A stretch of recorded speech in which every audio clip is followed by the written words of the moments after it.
把包装拆开了以后，看了一下这个桌子啊，它这个桌子的桌身是老件，但是这个桌面是新的，而且桌面的话，它这个木材的话也跟桌底也是不一样的。然后你看它这个木材是很小的木材，用现代工艺的这个齿接板做的，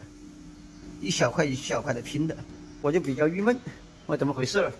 后面看了一下，应该这个桌子啊，我分析了呀，应该是原来桌面坏的，然后可能重新修过，但是修的师傅可能图省事，直接就在上面重新做了一个面板，把它盖上去了。这里一圈过去，那接下来我要把它修好，但是这个桌面肯定是不要了的。这个盖的这个印子在这里一条，这样整个桌面就感觉很笨重、很厚重，就不好看了。大家好，我是修木子的白师傅。干活干累了，不爱讲解了，大家直接看视频。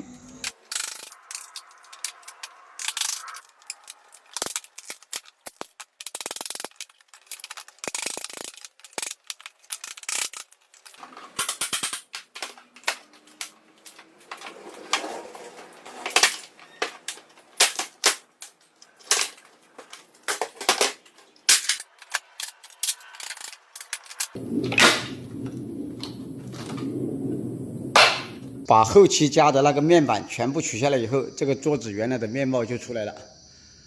接下来要把这些铁钉全部一个一个的拔出来，太多的铁钉了。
这张桌子的维修就接近尾声了，接下来我们把桌腿的部分呢细节处理一下，再给它打磨一下，做一遍升漆，